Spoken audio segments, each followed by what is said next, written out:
গানের ক্লাস ছেড়ে আমি নাচের ক্লাসে যে আসলে প্র্যাকটিস করতাম, এগুলো তো হেলদি হ্যাবিট আসলে। নাচ গান এগুলো খুবই হেলদি এন্টারটেইনমেন্ট। আমি মাঝখানে আসলে থিয়েটারও করেছি।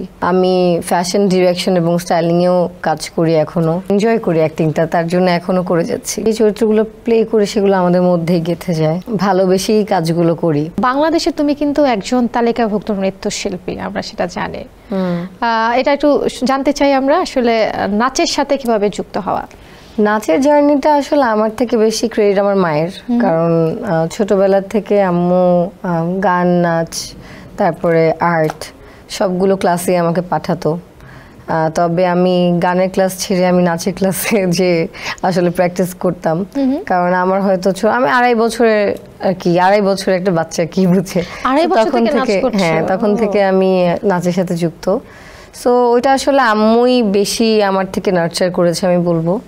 সো ওই জায়গা থেকে নৃত্যশিল্পী ছিলাম একটা সময়ে। এখন আসলে ওরকম প্র্যাকটিস করা হয় না, তবে যখন সময় পাই প্র্যাকটিস করতে ভালো লাগে এখনো। কারণ হচ্ছে ছোটবেলা থেকে আমার মনে হয় যেগুলো প্র্যাকটিসে থাকে ওগুলো আসলে, এগুলো তো হেলদি হ্যাবিট আসলে। নাচ গান এগুলো খুবই হেলদি এন্টারটেইনমেন্ট, হেলদি হ্যাবিট। মানে এখনো সময় সুযোগ পেলে প্র্যাকটিস করা হয়। আচ্ছা, তুমি তো বাংলাদেশের একজন প্রমিনেন্ট মডেল, তো মডেলিং করতে করতে হঠাৎ আসলে অভিনয়ের দিকে কেন আসা?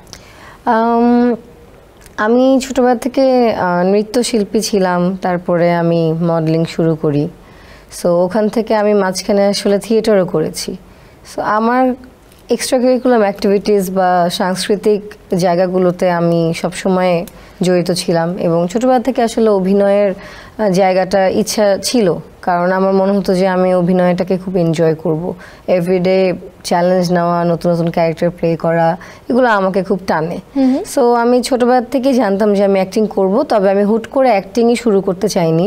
আমার মনে হয় যে লাইফে প্রত্যেকটা জায়গায় স্টেপ ফলো করে এবং শিখে করাটা বেটার।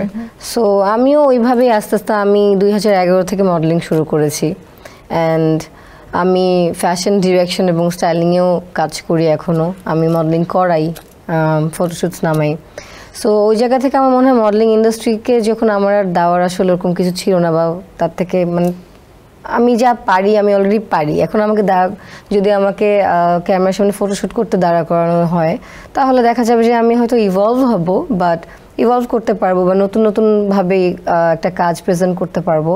তবে মেইন জিনিসগুলো আমার শেখা শেষ। তখন আমার মনে হচ্ছে আমার এখন অ্যাক্টিংয়ে মুভ করা উচিত, আর এই জন্য অ্যাক্টিংয়ে মুভ করা, এবং বেশ এনজয় করি অ্যাক্টিংটা, তার জন্য এখনো করে যাচ্ছি। এখন পর্যন্ত তো অনেকগুলো কাজ করা হয়েছে তোমার, তো সবচেয়ে পছন্দের চরিত্র কোনটি তোমার কাজের?